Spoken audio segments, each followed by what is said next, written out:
Hey guys, it's me. I'm back.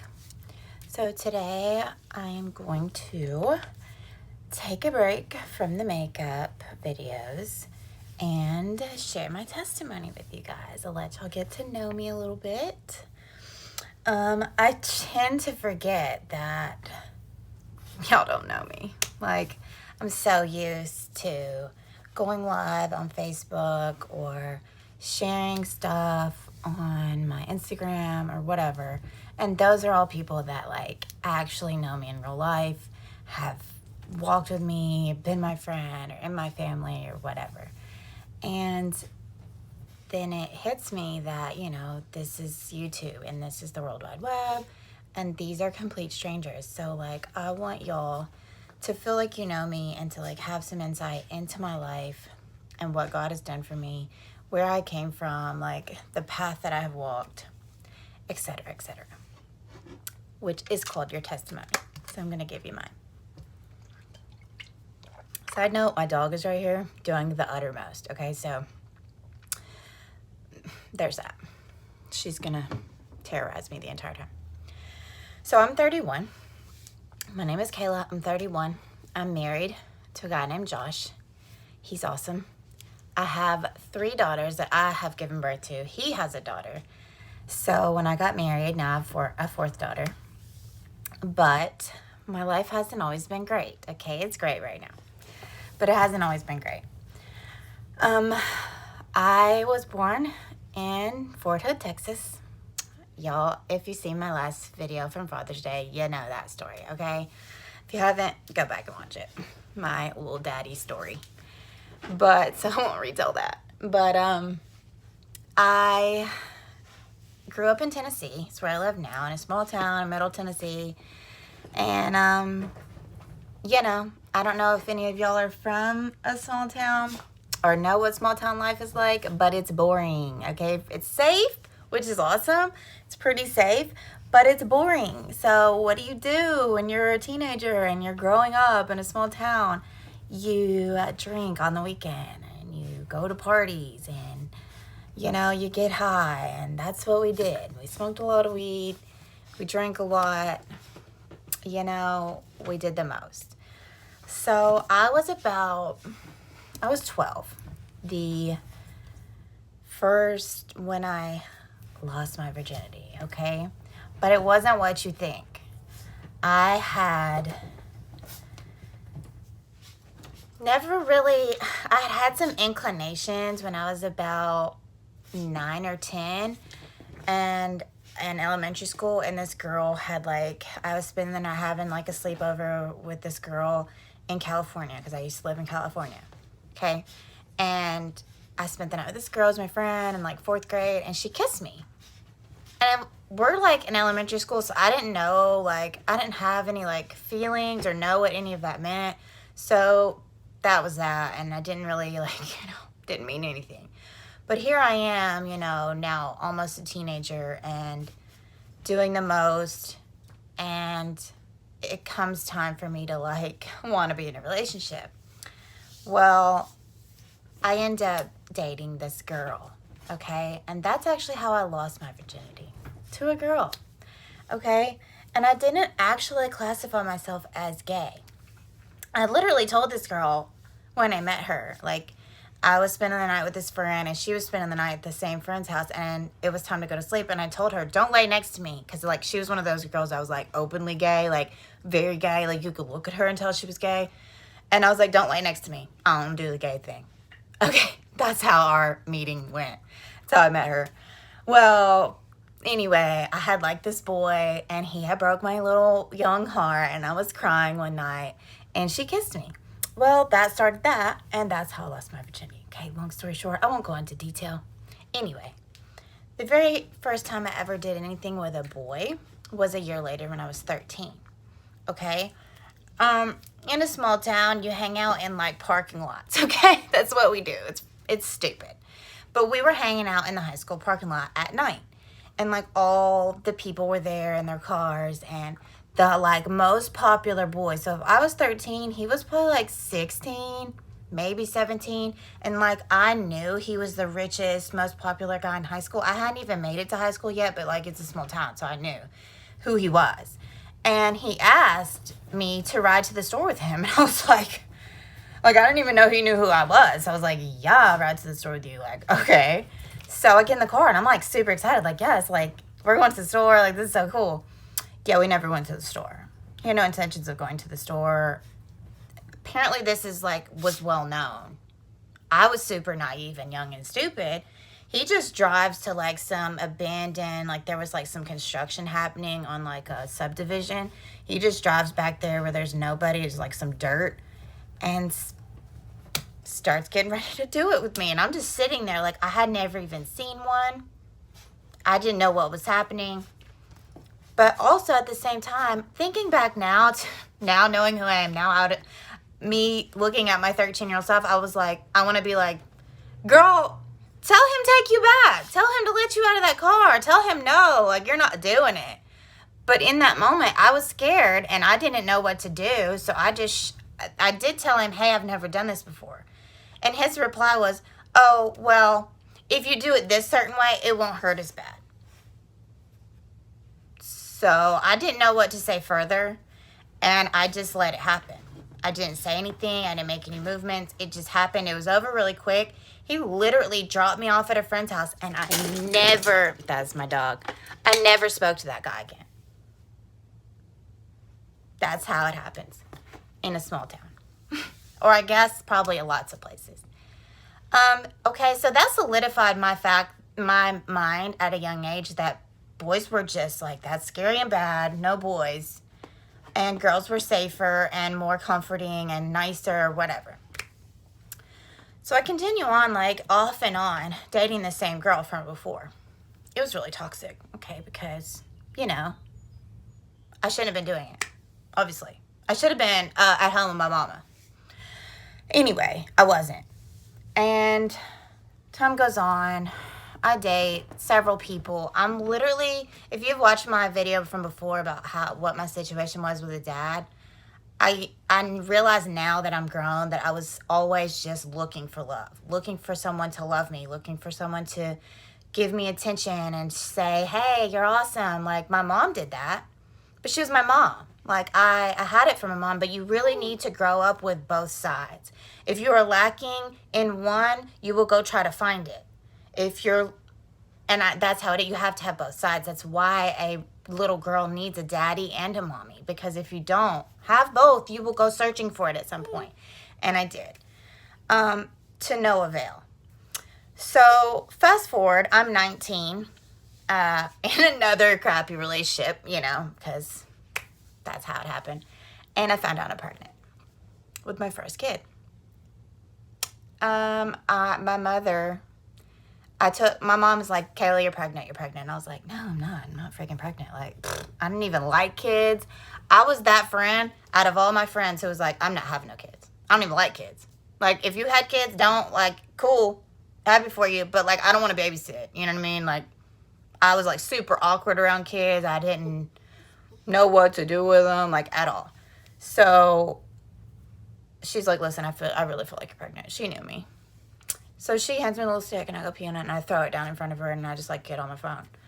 And she goes, Kayla, you're effing pregnant. My mom doesn't cuss anymore, okay, but she used to. And for about 2 months, I was in denial. I was just like, no, you know, because when you're first pregnant, you can't, like, feel anything. I never had morning sickness, so I was like, I couldn't feel anything. I just couldn't see anything. I was like, nah, I'm not pregnant. This is crazy. I just couldn't picture myself as a mom. Okay, after a little while, you start to feel stuff. You look pregnant. I accepted it. So the guy that I was pregnant by, like, me and him had already broken up. Like, we weren't even together anymore. So I, like, told him I was pregnant at some point. It was all bad. It was so toxic, the whole thing. I have the baby 12 days after I turned 20. A little girl. All of my kids are girls. It turned out okay. Like, you know, I had no idea what I was doing, but they put that baby in your arms, and it's like something switches in your brain as a woman. Like, you just automatically know what to do. You know how to take care of a baby. You know how to love one. You know how to, like, keep it alive and do all the things. It's like no one has to teach you. Once you have one, you just know. It's like how when animals, grow up, whatever their instinct is to do, kangaroos just know how to hop and know to get in their mom's pouch. Like, they just know how, okay? It's how it happens. So, this is where it gets really fun. I then meet this boy, who is the father of my middle daughter, okay? Looking back now, I realized that I was hopping on the crazy train to hell meeting him, okay? But in that moment of meeting him, I was like, man, this guy's the bee's knees, He was great. He had, like, emotions, and he would cry with me and over me, and, like, when we argued, he would, like, say he was sorry and, like, did all these things that, like, I had never experienced at a young age, I had only been in, like, crazy toxic relationships. Meanwhile, mind you, I have not stopped smoking weed. I had not stopped drinking on the weekend. Like, I had a baby. Obviously, I quit doing that while I was pregnant, but that was it. The second I had her, I was like, yes, I can go get drunk again on the weekend. Like, I would take care of my baby Monday through Friday, and then I would be like, Mom, come get this baby. Like, I need to go out. And I really thought that was my right. Like, I had done a good thing by taking care of her Monday through Friday, and, like, I deserve a weekend off. It's so funny now. Like, I haven't been without my kids now in, like, like once a year on my anniversary. But anyway, I really used to think that. So I get with this guy. It's great. So I thought. And my first daughter is about 8 months old. And I'm looking at her and I'm like, I can't remember you being tiny. Like, you need a sister, right? I was an only child. I hated it. I was so bored. I had no one to play with. And always, my whole life, like, really wanted a sibling. That's all I ever wanted. And I swore that if I was ever a mom, my kids would not be an only child. So, and I'm, like, in love with this guy, okay? Like, period. That's who I'm spending the rest of my life with. Marrying him, okay? Marrying him. So, we purposely make my second child. Like, trying to have her. We tried for about 4 or 5 months, and I got pregnant. My first baby was 10 months old when I found out I was pregnant with my second baby, okay? Pregnancy goes great. All my pregnancies have went great, okay? I'm like an easy pregnant lady. Nothing, like, I don't have morning sickness. I'm like, rocking the little belly, whatever. So I have my second baby. They're 20 months apart. So, like, for half the year, they're 1 year apart. For the other half, they're 2 years apart. Anyway. I'm with this guy for a total of 7 years. If you look up the word narcissist in the dictionary, you'll see a picture of his face. Okay? Classic. Like, every type of abuse you can experience. Excuse me. Shut my door. No. Ow. It's my other dog.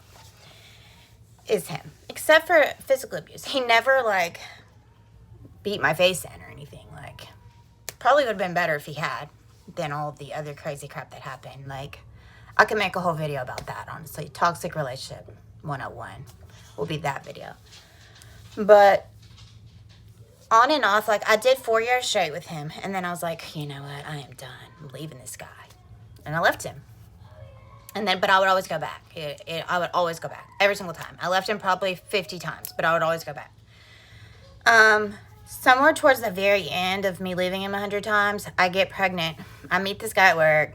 He's hot. I literally slept with him 2 times, and I got pregnant with my third baby. Okay?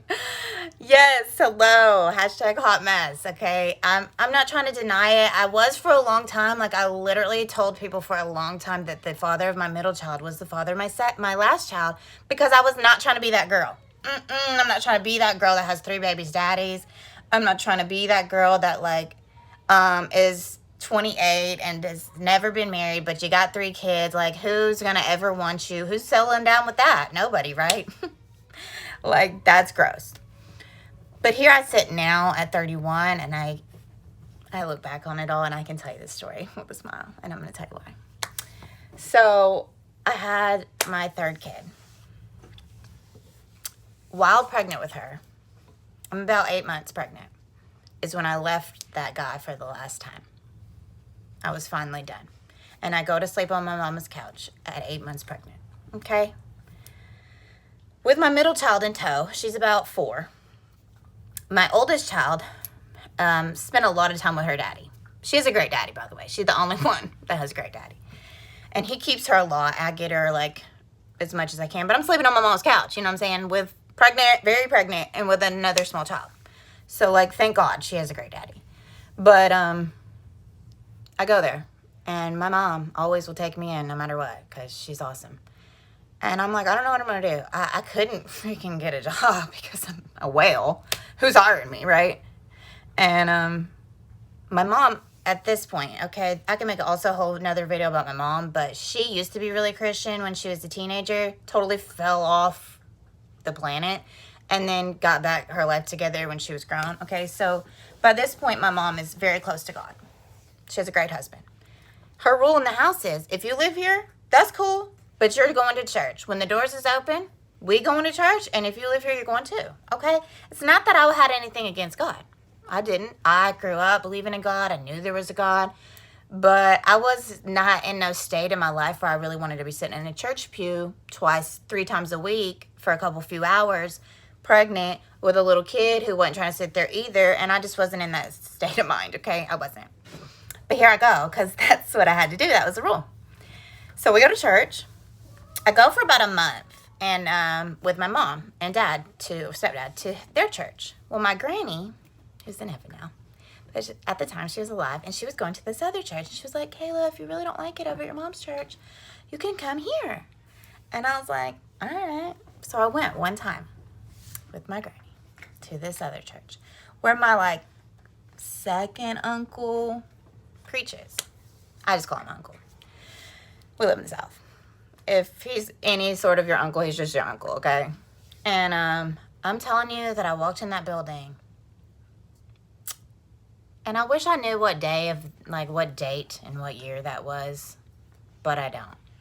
I just know that I remember how I felt. I remember sitting there. I remember having a little pen and paper, like a little notepad, and listening to everything that the preacher said, like my life depended on it. For some reason, like I had heard preachers preach a million times, but for some reason, like I was sucked in.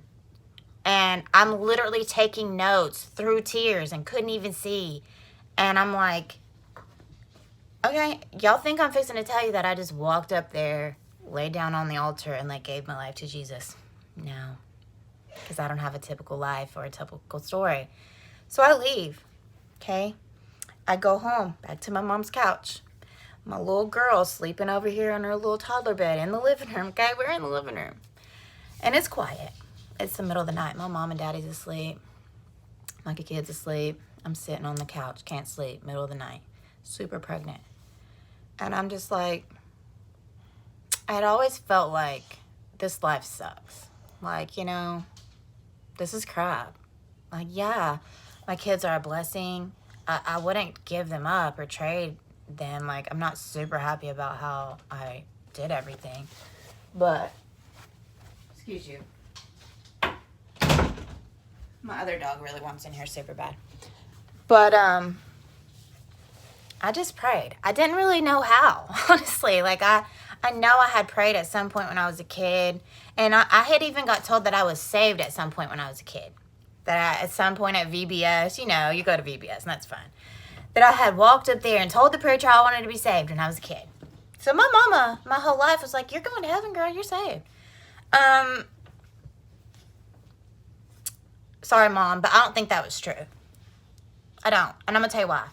Because this time, when I prayed to God and I told him, listen, God, I am genuinely heartbroken over all the things that I did in my life that I know are wrong.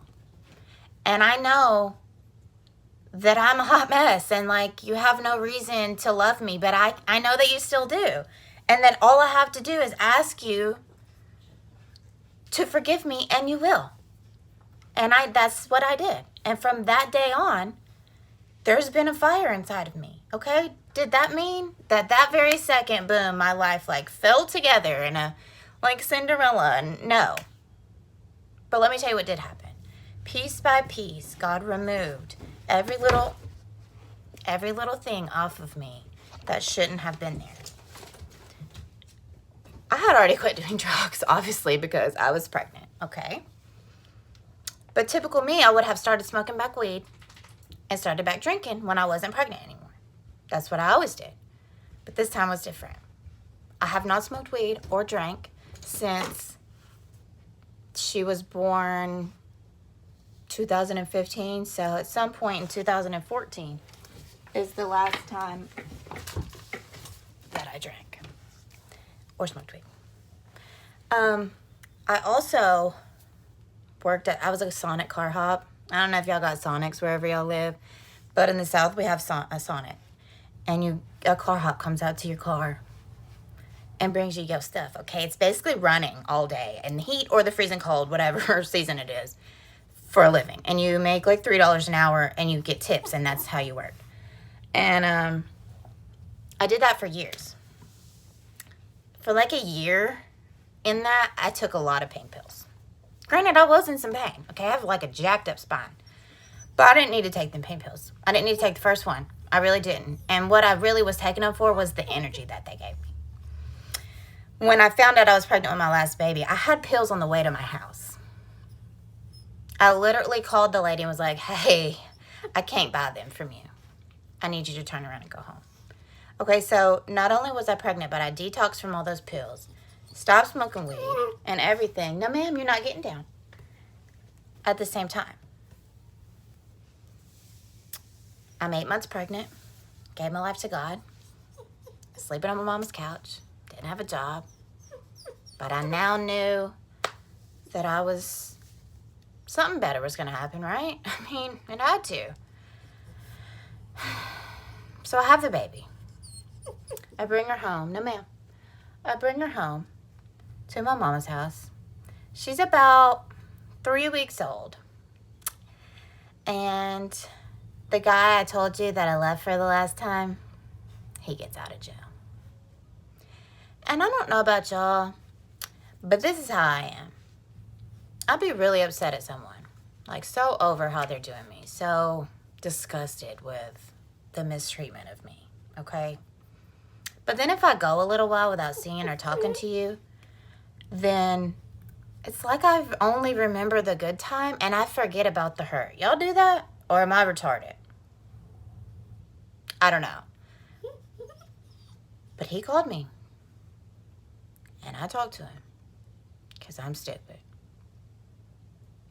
And I was a new me.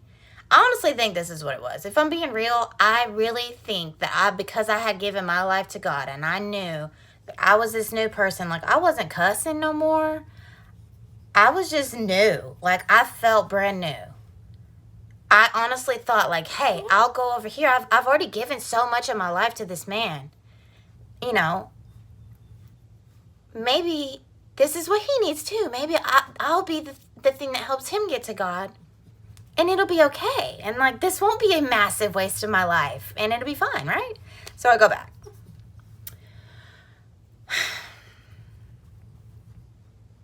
Y'all know how that turned out, right? Obviously, that didn't work out. I tried really hard. I stayed another year. So my youngest daughter was 11 months old. My dog is playing tug of war with my arm. But my youngest daughter was 11 months old when I left him finally for the last time. And it was like, I laid there at night, every night, like crying to God, literally. Like I would wait for him to go to sleep and I would just cry like, God, what? What is happening? Like I'm doing all the right things. I'm doing everything you asked. Like I put away everything. I've got rid of every friend, every bad influence. Like I've stopped doing everything. I'm taking this man to church. Like I am trying. Like why, God? Why is he still so bad? Like why is this not working out? And all I would get back from God is, that ain't it. That ain't it. That ain't your one. And I'm like, but God, like I've got 7, 8 years of my life. It's like a long time. He's the father of my kids. At this point, I'm still like the kids, the youngest in the middle. Those are both his kids, even though him and I both knew that youngest one wasn't his, but he claimed her. He still tries to claim her. Everybody knows that ain't his kid, okay? But I was trying to hold the family together. That's what women do, okay? Anyway, finally, I walked out. My granny was sick in the hospital. She's like, listen, I'm going to be in the hospital for like probably a month. You can go sleep at my house because ain't nobody there and ain't nobody going to be there. So I had like a month to get it together, y'all. A month. And I was back at Sonic. And that's pretty good money. So I leave. And about 2-3 weeks into that, my friend at Sonic, we were like, you know how you are when you're a girl and you're stressed, you're hurting. What do? You dye your hair, you get a tattoo, whatever. I don't know about y'all, but that's what we do, okay? No, ma'am, lay down. So she's like, hey, let me take you, like I had gotten this tattoo and like a few more from this one guy. Well, he was gone. He was in another town. He was gone. And I didn't know where to go. And she was like, listen, I go to this one guy, like that's who I always go to. Just come with me. We'll go together. It'll be like a fun girls' night and we'll go get a tattoo. I'm like, run it. Awesome. So we go. And we go get a tattoo. That's when I got this one. And he was cool. Like we just chit-chatted all night, me, her, and him, like getting the tattoo. She got one and I got one. And then we left. Like, yeah, it was cute, but, like, you know, I was not in no position to be, like, worrying about that. You know what I'm saying? And I had 3 kids. So, and listen, when you're in a toxic relationship, that man tells you over and over how nobody will ever want you. Like, why are you leaving me? Ain't nobody ever going to want you. You got 3 kids by 3 different dudes. Like, ain't nobody ever going to take you in and love you like I do. Okay? And even though you know that's BS, there's a piece of you that believes that. For a little bit. Okay. So that tattoo guy, he had went to college for fixing cars, like fixing wrecked cars, collision repair. Okay. Well, obviously I had added him as a friend on Facebook because he did my tattoo and I like tagged him in it. So everybody could see like the good work that he did, et cetera, et cetera. Like a week goes by. I hadn't spoke to him. I had no reason to. I was on break from work. I tapped this lady's bumper. Dented my bumper in a little bit. I posted a picture of it on Facebook. Like, great. Look what happens to me on break. It's freaking awesome. And he just commented on it. Was like, listen, do not go to a shop and pay them hundreds of dollars to fix that. I can literally fix that at home professionally and you won't have to pay as much. And I was like, cool. And I go to his house with my freaking kids to let him fix my bumper. And like we started talking back and forth about the bumper. We never stopped talking. Never. We still have stuff to talk about. I married that man 3 months later. Okay? And y'all might think that that's not that crazy. But listen, I had been with a man for 7 years and was not trying to marry him. Not trying to marry him. Because there was something, like we was engaged a couple times. But I was just like, yeah, I'm going to wear your little ring. But I'm not finna walk down the aisle with you. 3 months from the day, like from when I knew him. From when I got the tattoo, I married that man. Because I was just like, there was something about being around him and talking to him that I knew. Like God was like, honey, 2 things. First of all, snatch him up. Hurry up. Snatch him up. 2, he was my gift. God had been telling me over and over, walk out of that relationship. I know you're scared. I know you can't see what's on the other side. I know you don't know what plans I have for you and you can't see and this is terrifying, but I'm telling you, walk out and don't look back and I have a plan.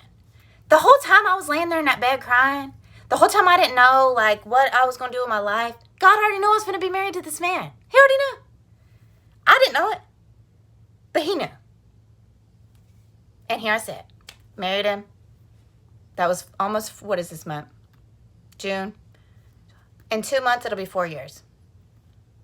All of my kids call him daddy. Even the oldest one who has a great daddy. They love him. He's awesome.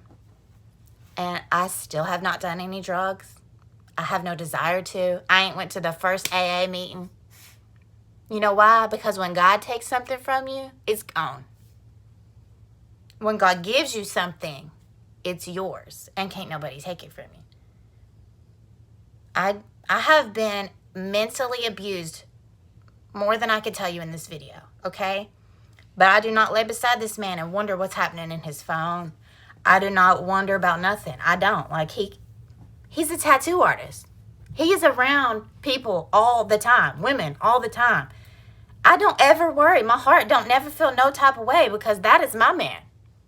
And I just am secure. The way that he treats me, the way that he acts, everything. So if listen, if any part of this story sounds like you, feels like it might be you, listen, good and great and perfect gifts, like the life that I'm living now, do not just come.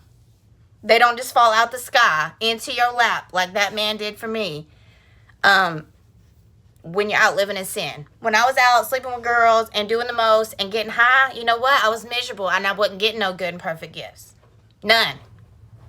But the second I gave my life to God and started asking God, what do you want from me, God? I don't want to live my life. I want you to tell me what to do, and I'm going to do it.